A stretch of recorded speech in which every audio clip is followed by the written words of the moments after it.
Friends, good evening.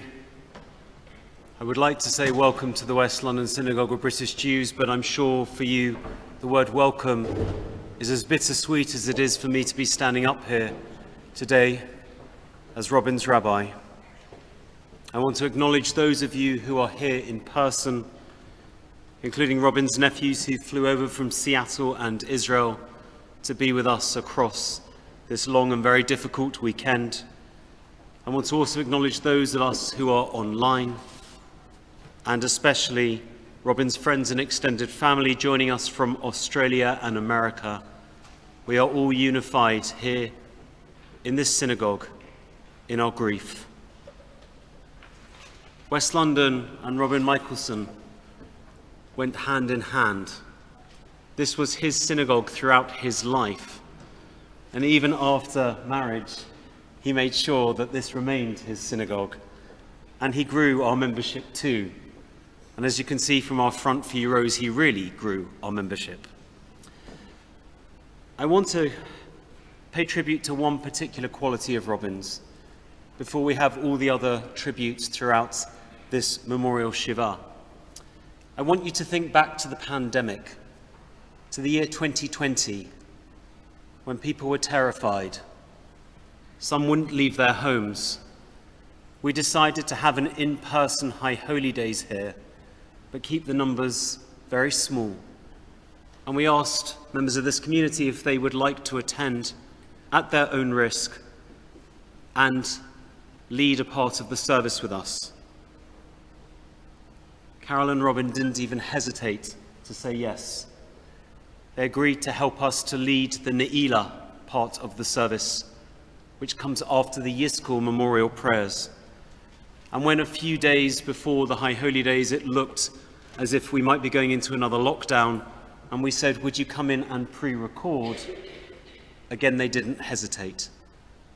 That level of dedication, that love for community, that putting others first, that was Robin. That's the man we mourn tonight.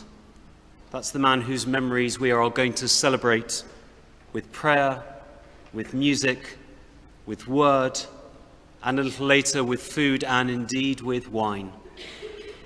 But for now, I want to invite you, Carol, to light our memorial candle. And as you do, and we turn to the inside cover of our order of service, I want us to acknowledge this beautiful passage by Hannah Senish. There are stars whose radiance is visible on earth, though they have long been extinct. There are people whose brilliance continues to light the world, even though they are no longer among the living. These lights are particularly bright when the night is dark. They light the way for humankind. We come together as family, friends and colleagues to give thanks and remember with gratitude and affection Robin's life. We recall the enduring love that bound him to family and friends, the loyalty, counsel and time he gave to so many. We give thanks for his wisdom, kindness and generosity, for his devotion to others of all generations.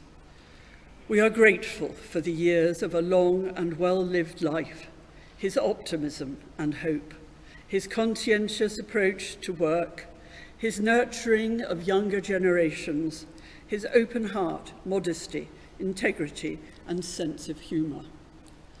Our blessing is to have known him, to have benefited from his wise heart, his love and affection, from his ability to live happily with a strong sense of responsibility for others. We honour his memory when we live, as he would wish, emulating his qualities even in the shadow of our loss, and so draw closer to the source of life in whom every person can find meaning, purpose and hope. Amen. And as you sit back down, and we turn to Psalm 121, I want to say to you, Carol, every one of us here is squarely behind you, with you every step of the way, today, tomorrow, and in the months ahead, not least your family, whom I know you want me to acknowledge have been extraordinary. Let us turn to Psalm 121 to lift our eyes to the hills and ask for the strength to carry on.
On love and loss.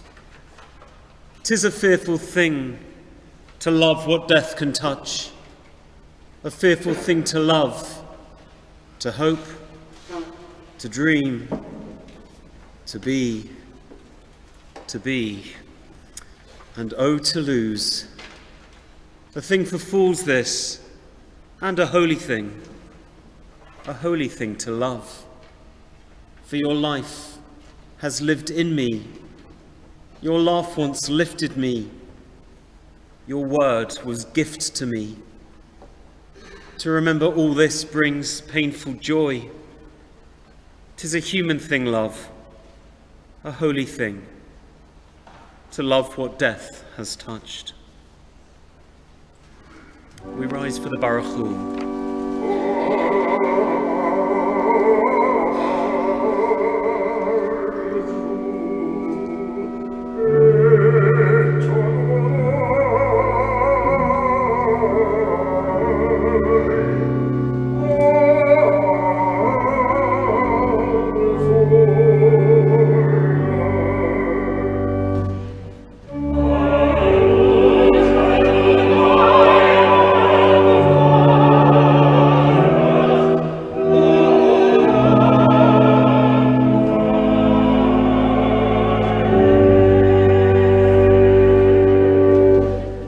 As you sit back down, we continue reading together. We bless you, Adonai, our God and God of the universe. With a word you change daylight to twilight. With wisdom you open the morning, endowing the hours with meaning, arranging the changes of seasons. You fashion the stars in the skies to watch over us. You create daytime and night, turning light from darkness and dark from light, sunrise, sunset, morning, evening. Your name is Adonai, our God. You live within us now, and above and beyond us forever and ever. We bless you, Adonai, who brings us to evening. Baruch atah Adonai. Hama'ariv, Aravim.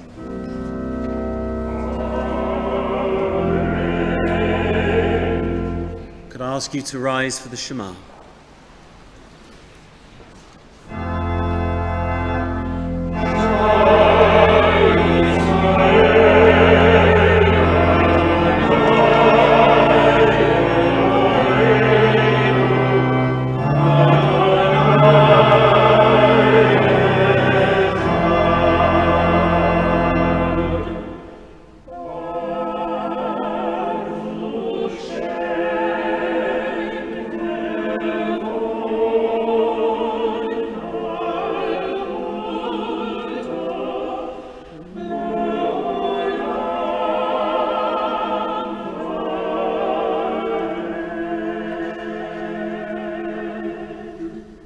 ואהבת את אדוני אלוהיך בכל לבבך ובכל נפשך ובכל מאודיך, והיו הדברים האלה אשר אנוכי מצווך היום על לבביך, ושיננתם לבניך ודיברת בם, בשבתך בביתך ובלכתך בדרך ובשוכבך ובקומך, וקשרתם לאות על ידיך, והיו לטוטפות בין עיניך, וכתבתם על מזוזות ביתך ובשעריך.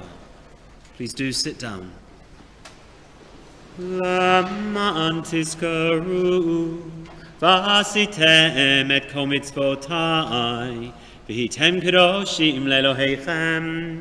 אני אדוני אלוהיכם, אשר הוצאתי אתכם מארץ מצרים, לחיות לכם לאלוהים. אני אדוני אלוהיכם אמת.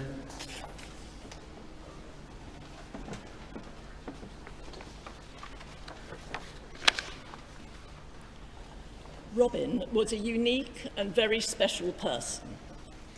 He was born in 1940 to Bee and Ronnie, an only child whose father was away in the army for the first 5 years of his life. Robin attended Arnold House Prep School and then won scholarships both to Highgate Senior School and later to Oxford. He read maths at Corpus Christi and remained renowned throughout his life for his skill with numbers, but he was also a man of words. He devoured history books and biographies and passed on his knowledge to any and everyone. Robin joined our family when I was only 15, and one of my earliest memories is of him helping me with my maths A-level. Family was always hugely important to Robin. His mother, Bee, was a member of the Angel family, which was one of the earliest to join West London Synagogue, and whose members include the first keeper of the Bulls Pond Road Cemetery, a leading British film producer of the 1950s, and of course the Angel costume suppliers. Being an only child might have meant that our very close and very large family of 6 children, 5 girls followed finally by a boy, with Carol being the eldest, could have overwhelmed Robin. But no, he integrated seamlessly with us all, loving the fact that he was the longest serving and therefore senior son-in-law, although not quite the oldest.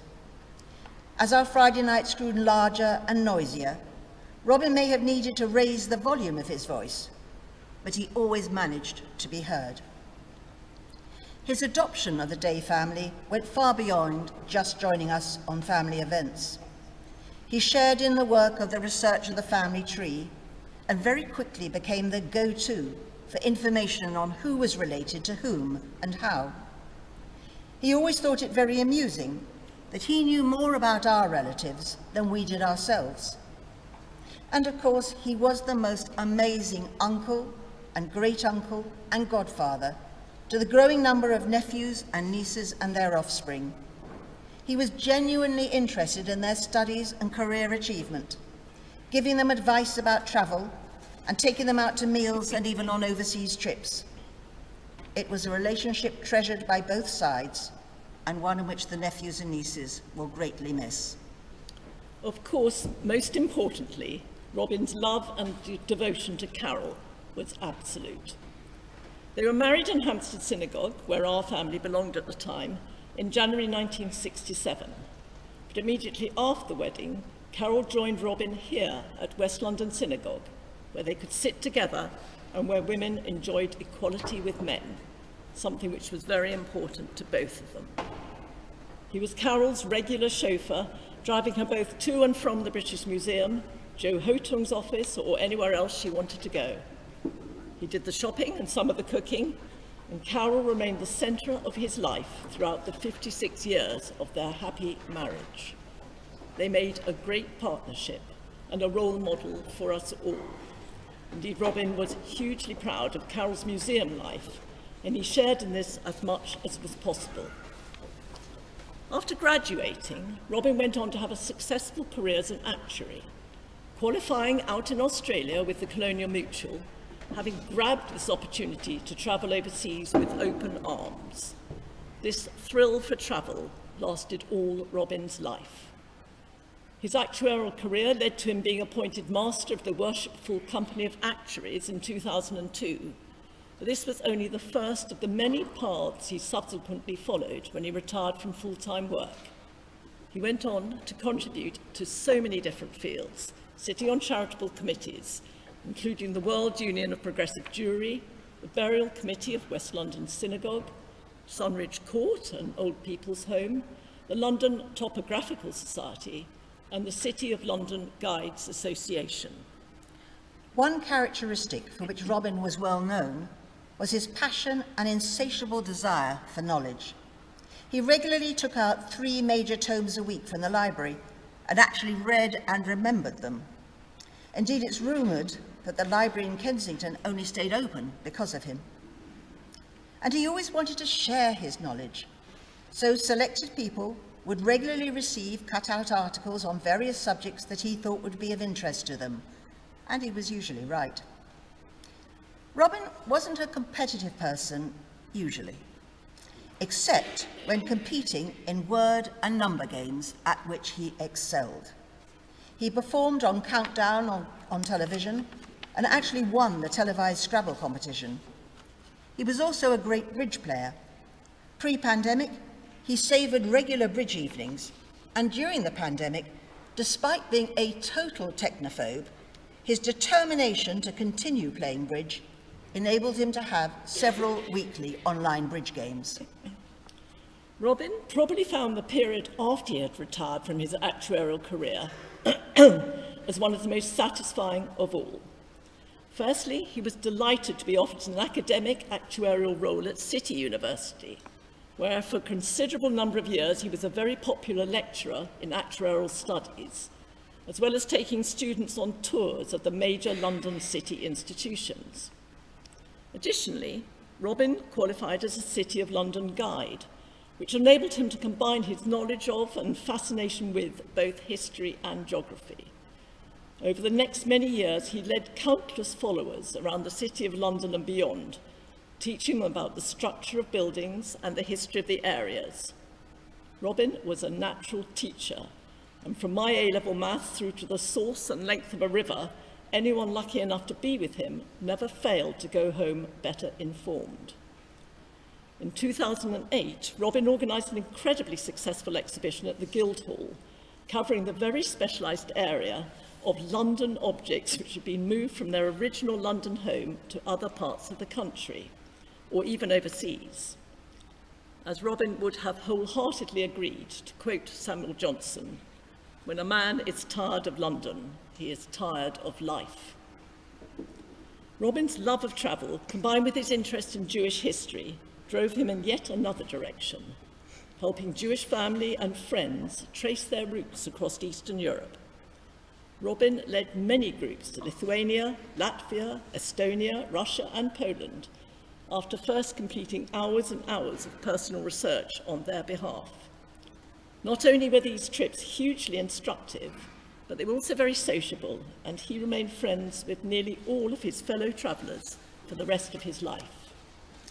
Despite having been once a pretty good tennis player, one of Robin's more alarming characteristics was his total lack of coordination. This affected his driving in such a way that, according to Carol, he wrote off at least 3 cars and had frequent scrapes and near misses. Part of this was caused by his terrifying habit of holding a map in his hands as he drove and checking on his position on the map without slowing down. Inside the house, this, shall we say, klutziness meant that when helping clearing a table, if we heard a crash, we would all turn around and shout in unison, "Robin!" In fact, the very first memory I have of meeting him, aged 12, was watching him doing something with a hammer, and within minutes, he managing to drop the hammer on my toe, almost breaking it. It was something that I thoroughly enjoyed reminding him of on regular occasions. Carol is reading the many emails and letters which many of you have been thoughtful enough to send her. So many of these reiterate just how kind a person Robin was. He had a genuine interest in other people and would put himself out to help others in any way he could. He would offer lifts to people, heaven help them, even if it was miles out of his way. Other words which came out regularly were integrity and lack of ego, which is why he had such a wide range of good friends. Robin was the loveliest, most thoughtful, reliable, caring person imaginable, and evidence of this is the large number of you all being here today, wanting to show the love and respect you all felt for him. And on behalf of Carol, we thank you. He will be sorely missed.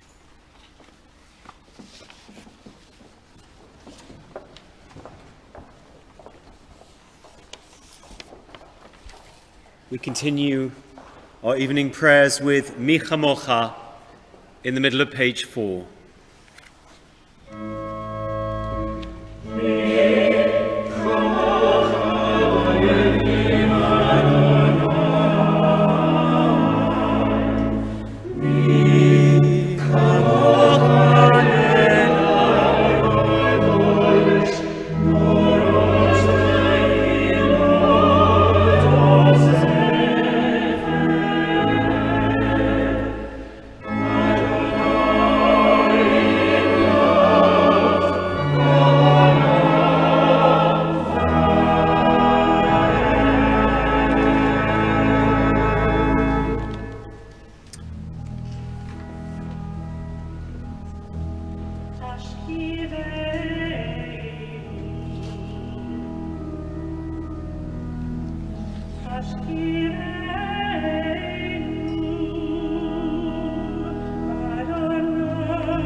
ותקננו בעצה טובה מלפניך, והושיענו למען שמך, והגן בעדנו והסה מעלינו אויב, דבר, וחרב ורעב ויגון, והסה שטן מלפנינו ומאחרינו, ובצל כנפיך תסתירנו, כי אל שמרנו ומצילנו אתה, כי המלך חנון ורחום אתה, ושמות צאתנו ובואנו לחיים ולשלום, מעתה ועד עולם, ופרוס עלינו סוכת שלומך, ברוך אתה אדוני, הפורש סוכת שלום עלינו ועל עמו ישראל ועל כל העולם.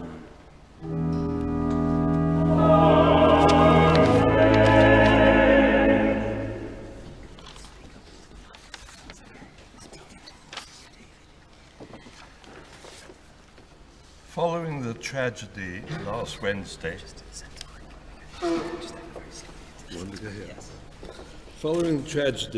Wednesday, I took it upon myself to notify some of Robin's many close friends. Whilst naturally very upset and shocked, most said they had either spoken or seen Carol and Robin in recent days. Robin was so good at maintaining contact with people and places, and very popular.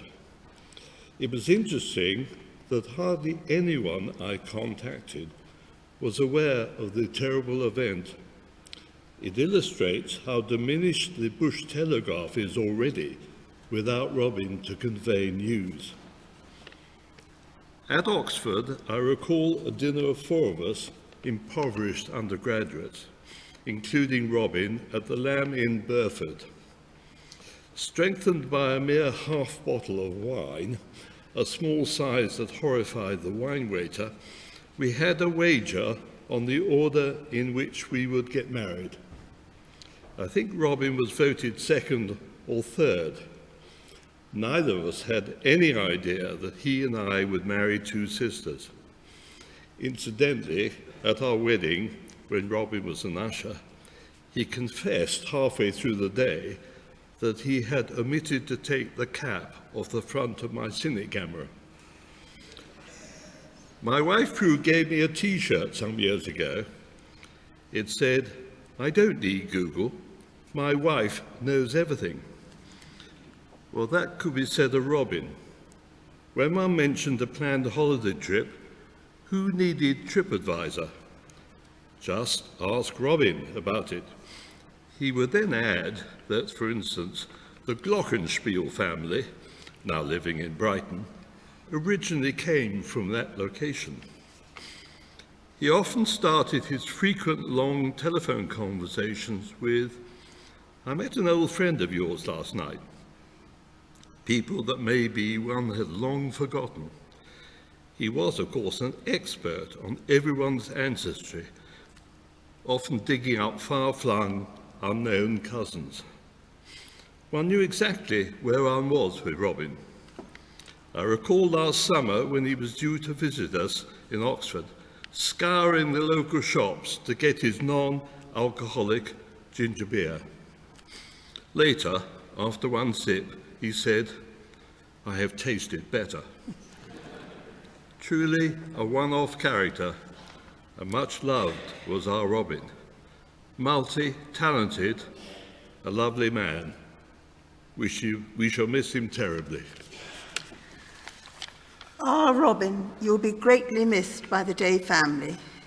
You were the first brave male to enter the confines of the noisy, happy, mainly female Day family, and as an only child, you slotted in like a missing piece of a puzzle. You were interested in all of us, and your caring personality fitted in so well. You and Carol made a very special couple. I never met you until you were an item, but you made an immediate impact on me by introducing me to a new set of people when I needed it most. You'll know about that. Robin was welcomed by my father because he knew the family, which was important to him. My mother welcomed everyone, whether she knew the family or not. He was very proud to be the first son-in-law, but not the eldest, as he kept reminding David. In the early years of married life, we went on holiday as a foursome to Ireland. I didn't realise before I met Robin that you had to have a full daily itinerary so that we didn't miss all the medieval sites that Carol was interested in. No pile of stones was missed, whether it was pouring with rain or not. He was extremely interested in my father's family, who lived in Australia and USA, and managed to locate them and bring them back to the occasional Day family Friday night, much to my father's amazement. Recently, to celebrate his 80th birthday, belatedly as a foursome, David and I followed Carol and Robin on the ring road outside Oxford. We were in tandem, and Robin noticed that we'd stopped and came back for us, luckily, as we'd broken down, and then he took us home afterwards. His driving was a trifle scary at times. If you asked Robin for directions to anywhere, he knew the City of London like the back of his hand. I forgot sometimes he was a mathematician, but he carefully told me how many sets of traffic lights, how many zebra crossings I would have to pass in the city, and generally would have to pass his office too, in order to get where I wanted to go. Weird instructions, but I usually found my way. Robin was my sat-nav long before the real one came out. He was truly interested in everyone and cared about everyone, and kept us in Oxford up to date on news about Jewish London, and he loved to chat.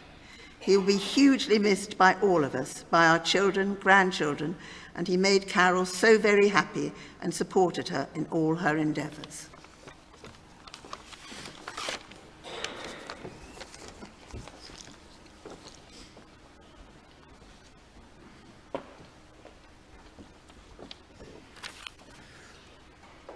Alongside these beautiful tributes, which are giving so many of us different insights into Robin's life, I hope you're also taking a moment to appreciate the pictures as we go through this evening service, particularly that wonderful one on the bottom of page 5 on the staircase just outside this synagogue, where a family celebration took place and where Robin is, as you can probably see if you look very closely, absolutely beaming. You'll see other photos throughout, including the front cover, where I'm reliably informed that he wasn't actually having two puddings, but one of them was his and one of them was the other that he was looking at with a bit of envy. We will, no doubt, have a chance later to have something sweet too. But for now, as we move into the Amidah on page 6, I invite you to stand. And as we go through these prayers, as people of all faiths and none, do take some time to think about your personal reflections of Robin that you'll be sharing later with the family.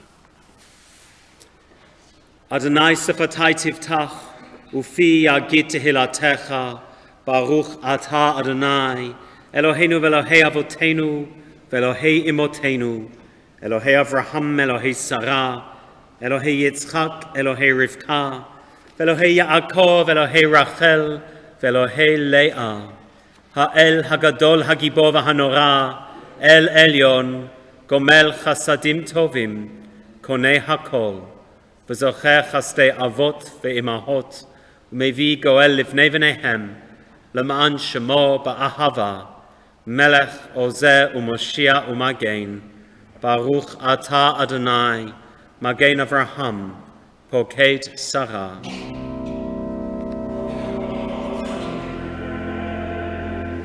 Atah Gibor Le'olam Adonai, Mechayei Metim Atarav Lahoshiach, Mashiv Haruach, U'Morit Hagashem.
B'ne'eman ata l'hachayot meitim, Baruch ata Adonai, Machayei hametim.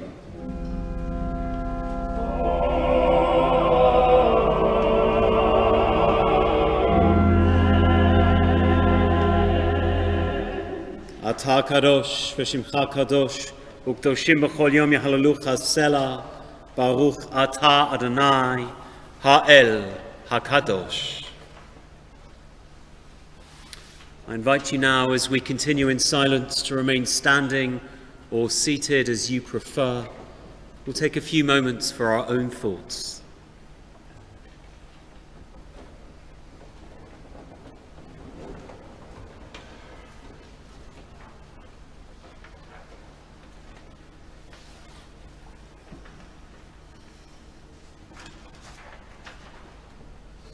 ועל כולם יתברך ויתרומם ויתנשא, תמיד שמך מלכנו לעולם ועד, וכל החיים יודוך סלע, ויהללו ויברכו את שמך הגדול באמת, האל ישועתנו ועזרתנו סלע, ברוך אתה אדוני, הטוב שמך ולך נאה להודות.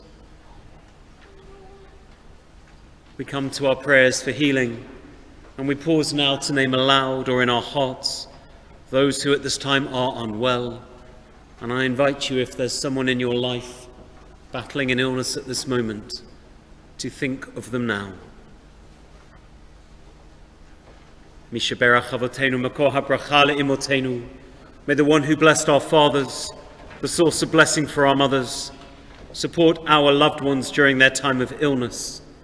May they find comfort through the companionship of their friends and family, and may they find relief through the wisdom and expertise of their doctors and carers. God grant them wholeness of the soul and healing of the body. Blessed are you, God, who heals the sick. Baruch atah Adonai, Rofei HaCholim.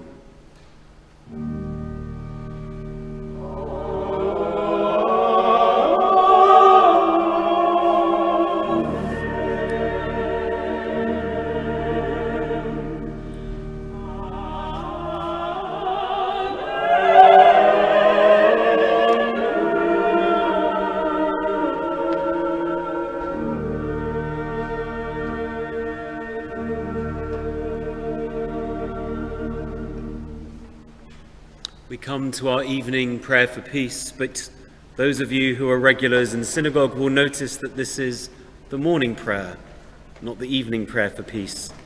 It is, nevertheless, the most beautiful composition. Every prayer this evening, every piece of music is something that Robin would have loved. It's rather long, so I suggest you do sit down. And nonetheless, as you're here with this mighty prayer for peace, I want you to listen to the words, to the sounds, to the chords in between the words and sounds, and to think about Robin as someone who made this world a more peaceful place, a place of true shalom.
Maker of peace in the highest, bring this shalom down to us, down to all the families of Israel, down to all the families of the world. V'imru, Amen.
telephone rings.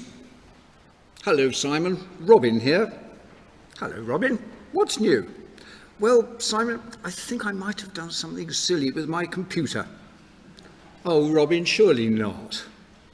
This, by now, is my standard response.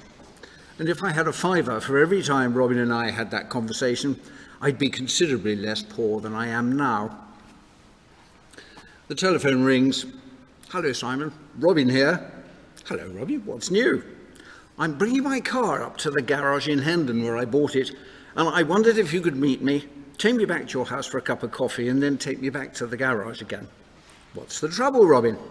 Well, it was the strangest thing, but this bollard jumped out into the road just as I was approaching it, and I couldn't get out of the way fast enough. The garage is going to knock out the dent. The telephone rings. Hello, Simon. Robin here. Hello, Robin. What's new?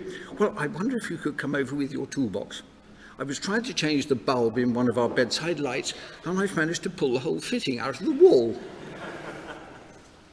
Robin always seemed to struggle with machinery, motor cars, IT and DIY, but he never struggled when it came to playing his part as an irreplaceable member of what is generally known as the Day family.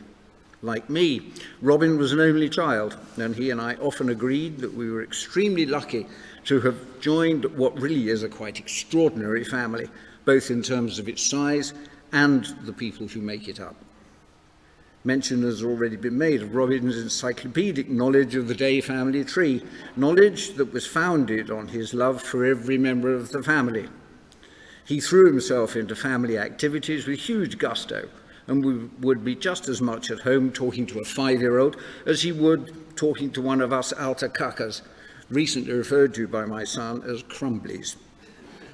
Not having children of his own, Robin, along with Carol, always took a great deal of interest in the little ones and the not-so-little ones, without doubt showing them all very considerable generosity. I'm going to miss Robin. I shall miss his telephone calls. I shall miss his long-suffering nature at the bridge table, putting up silently with my amateurish mistakes. I shall miss his awful jokes. I shall miss the stream of cuttings from newspapers and magazines, and I shall miss his outgoing nature. When you chatted with Robin, there were never pauses, pregnant or otherwise. He would always have something to say or a question to ask, and a conversation would never dry up. 2 things I won't miss, though. The first was Robin's habit of just hanging up on the telephone when he felt there was nothing more to say.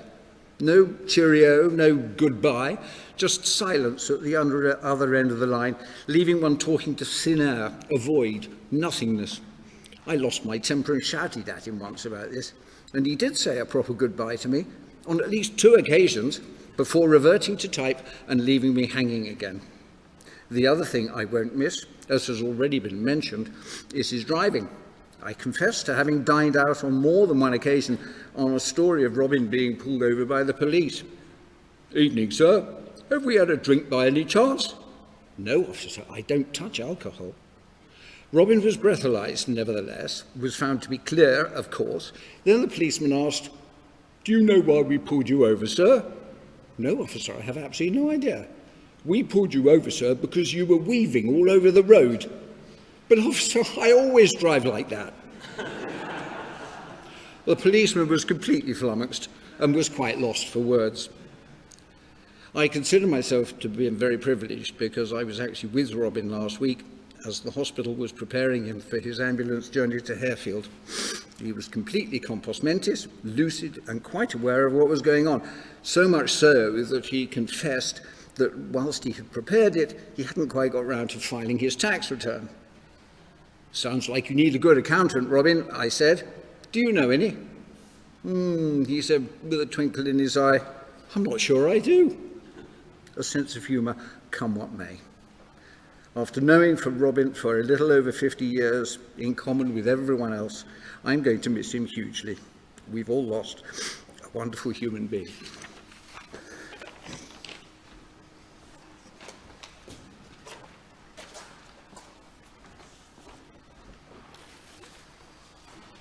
And Simon, as you sit down, I know that Carol particularly wants me to thank the whole family for their unbelievable support, but especially to you and to Alison and Eileen for extraordinary support over the last few days, especially with the logistics. Tonight's service, the funeral, none of that would have been possible without the three musketeers who supported her. We continue with our service with the Aleinu, which you'll find on page 9. Can I ask you to rise?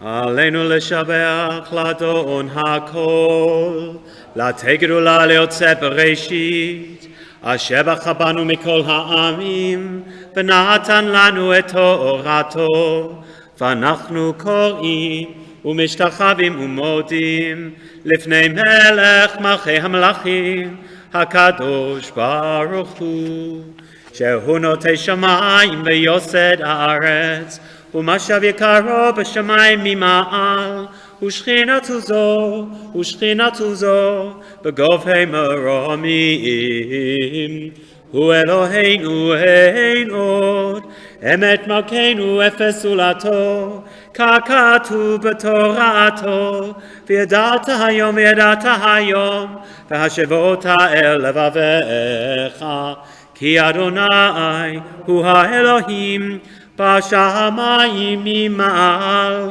ועל הארץ מתחת אין עוד.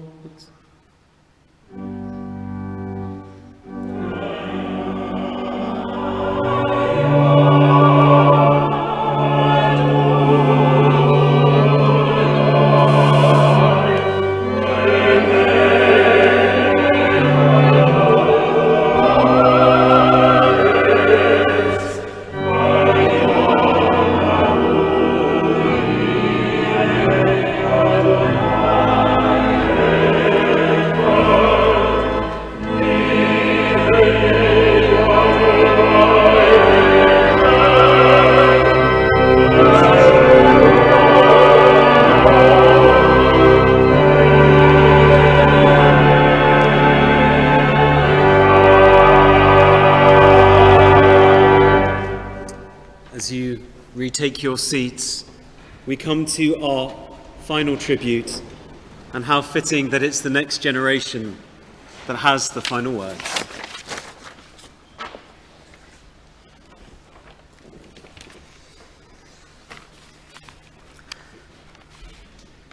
Claudia and I have known our uncle and godfather Robin for 100% of our lives, but only 59.15% of his for me, and 47.41% for Claude.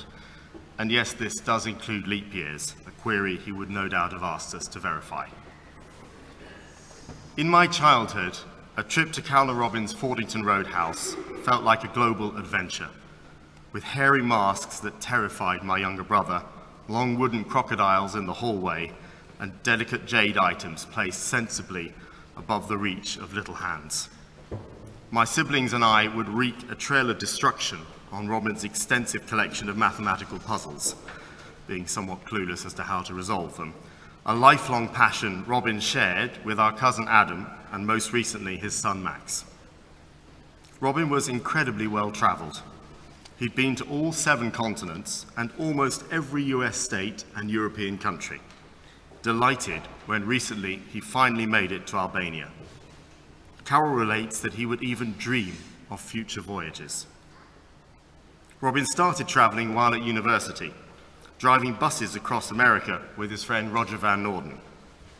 For a second honeymoon with Carol in 1967, Robin had wanted to see the Montreal Trade Fair, and in typically ingenious fashion, given currency restrictions at the time, he found a stamp collector in Montreal and traded rare stamps for a couple of nights in what was described as a spare room, but in a forerunner to Airbnb, turned out to be a sofa bed in a well-used living room, much to Carol's delight. In 1989, when I was 15, Carol and Robin were kind enough to take me to Hong Kong, my first really long-haul flight, first trip to Asia, first time cracking open a meal with a hammer that I still have. It opened up my eyes to the world beyond the West. While Carol had occasional professional engagements, Robin and I, unsupervised, roamed across the island, eating our body weight in desserts, and in Robin's case, and to Carol's horror, buying several slightly shiny suits. Uncle Robin and Auntie Carol, I've never quite managed to drop the auntie and uncle despite their pleas, took Philip and me to Los Angeles and San Francisco when we were 18 and shared with us their love of travel and architecture. I'll never forget Robin's enthusiasm and excitement at the opulence of Hearst Castle, or the pure joy that seeing and driving over the Golden Gate Bridge gave him. He really loved bridges. When my wife and I moved to Australia in 2004 as newlyweds, mirroring Carol and Robin's trip some 30 years previously, where they made really great friends during their time there in the early 1970s. Carol and Robin were early visitors. When Carol left to give a lecture, Robin stayed at our house to host a party and introduce us in true Robin connection fashion to his extensive Jewish Melbourne network. We had space for about 40. Over 60 came. Many became friends and are watching today via Zoom. Similarly, Robin was our first visitor to Singapore. After charging around the city for a couple of days, exhausting our kids, he left for Kuala Lumpur to give a lecture, telling us breezily he had hired a car from the airport and studied the map to enable him to drive directly into the centre to his hotel. The mind boggled. Our last trip with Robin and Carol, only a couple of weeks ago, was to see the Rosetta Stone exhibition at the British Museum. In true, kind Robin fashion, he was keen to help us navigate in some detail the most efficient way around the rail strikes, and picked us up from outside Euston Square Station, parked 100% on the pavement, which he then proceeded to drive down at some pace before we gently encouraged him to use the road. After a typically fascinating trip to the museum, Robin was keen to ensure we took the new Elizabeth line back to Paddington, and we were slightly relieved to avoid getting back in the car at that moment as well. Auntie Carol didn't want a big celebration for their 50th wedding anniversary, so Uncle Robin decided to hire a double-decker bus, picking up all of his brothers and sisters-in-law, nieces, nephews, great-nieces and nephews, and took us all on a guided tour of London from Paddington to Stratford, which none of us will ever forget. I always think of Uncle Robin as the grand patriarch of our enormous clan. He made so much effort to keep up to date with everyone, and the family meant so much to him. For his 80th birthday, I designed a poster with the mugshots of everyone in the family for him. In true Uncle Robin style, he analysed it in so much detail that Ed and I had to edit and reprint it multiple times to centralise or zoom in on various faces, and he was frustrated that the leftover squares in the pattern had been unevenly filled with duplicates of some people, but not everyone, which he felt very unfair. I will always treasure the memory of my final phone call with Uncle Robin on his 56th wedding anniversary. We tried to hash out the details of which facts we'd need to gather to calculate the annual total of couples in the UK reaching that impressive milestone. It was pure Uncle Robin, a mathematical puzzle, a celebration of family and love, and the chance for a good chat. He, of course, hung up before saying goodbye. His funeral on Friday, where the essence of him was so beautifully summed up by Rabbi David, Mum and Auntie Alison, really drove home how incredibly special Uncle Robin was. There was no embellishment or exaggeration of his kindness, generosity or passions, and I know I speak on behalf of all his nieces and nephews when I say I feel so genuinely lucky to have known and loved him and will miss him enormously.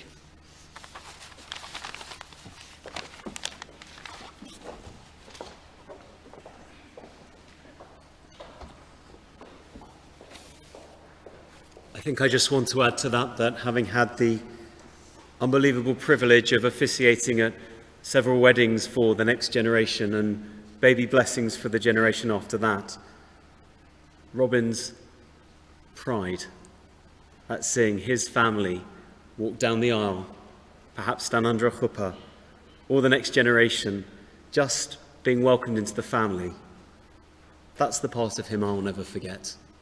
It's the part of him that showed how much he belonged to all of you, and you belong to him. as we prepare for our memorial services with our Yiskul prayers, as we go from laughter to tears, let us turn to page 10, to Psalm 23, and to that proverbial valley of the shadow of death that we traverse this evening. Let's read together a Psalm of David. God is my shepherd, I shall not want. In green fields God lets me lie, leading me by quiet streams, restoring my soul, guiding me in paths of truth. For such is God's name. Though I walk through the valley of the shadow of death, I fear no harm, for you are beside me. Your rod and staff, they comfort me. You spread a table before me in front of my enemies. You soothe my head with oil. My cup runs over.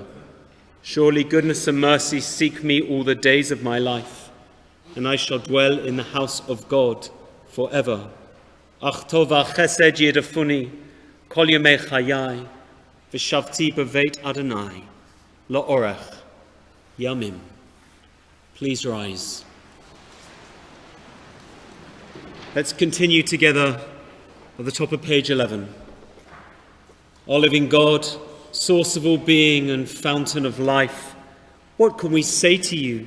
For you see and know all things.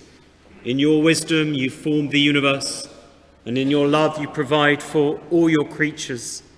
What can we who are left behind do but acknowledge your power, accept your gifts with gratitude, and, according to your will, give you back your own servant Robin, whom we have loved so much in this life? Our living God, may the light of your presence shine on us as we connect with each other this evening, our hearts bowed down by the loss of your servant Robin, whom you have now gathered to yourself. Accept in your great mercy the earthly life which is now ended, and shelter with your tender care this soul that is so very precious to our hearts. We thank you for all that was gentle and noble in his life. Through his good name, inspire us with strength and light. Help us to use our grief itself for acts of service and of love. Everlasting God, help us to realize more and more that time and space are not the measure of all things. Though our eyes do not see, teach us to understand that the soul of our dear one is not cut off. Love need not die, and truth is stronger than the grave. Just as our affection and the memory of the good Robin did still unite us with him at this sad time, so may our trust in you, God, lift us to the vision of the life that knows no death. God of our strength, in our weakness help us, in our sorrow comfort us, in our confusion guide us. Without you our lives are nothing. With you there is fullness of life forevermore. Ihiyu l'ratzonim reifinu, v'hegion libeinu lefanecha, Adonai tzureinu v'go aleinu. May the words we prayed this evening and all those memories that we've meditated upon with our hearts be acceptable to you, God, our rock and our Redeemer.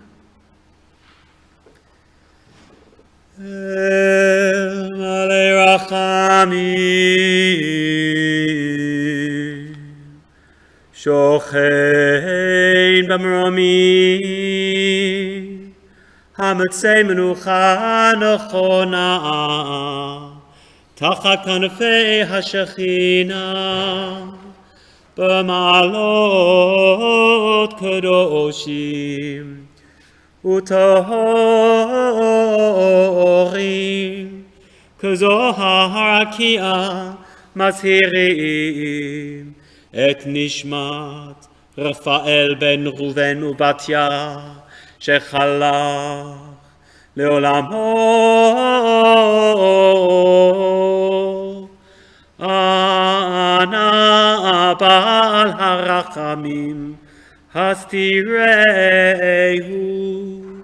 b'tei teknafecha leolamim utzaro bitzror hachayim את נשמתו.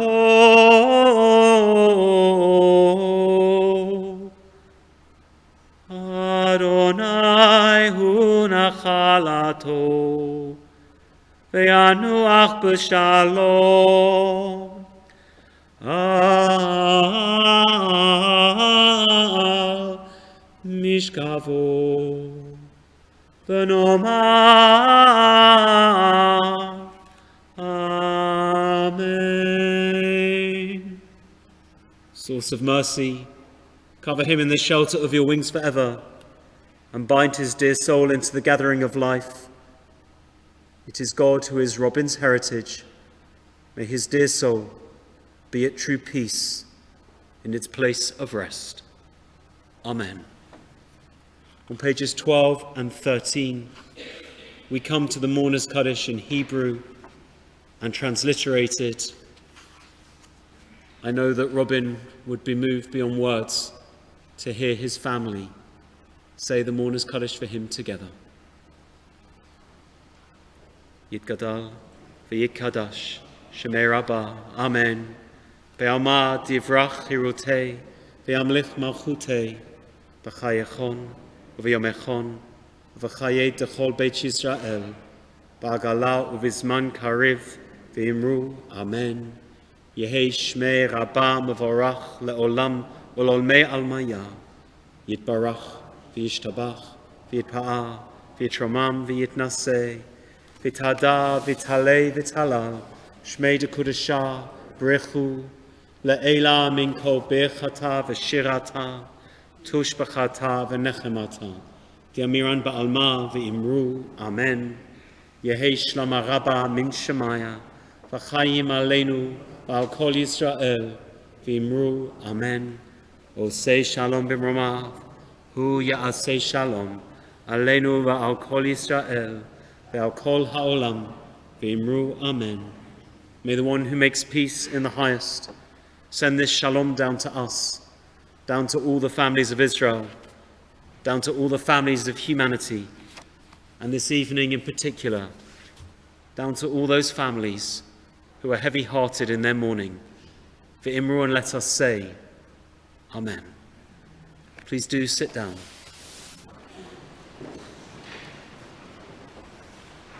In a few moments' time, we'll conclude our memorial Shiva. And as we do, I'm going to go down to see all of you. And then, as the family and I make our way into the Stern Hall, we invite all of you to join us in there for a celebration of Robin's life. There is a book of memory that you might like to sign that will also be there in the hall. But I know that you'll join us in raising a cup of tea or indeed something stronger in Robin's memory. And if you are driving home, perhaps it's better not to drink tonight. But for now, I want to say, B'yado af kidruchi, be'et ishan ba'ira, be'imruchi gaviati, Adonai li v'lo ira.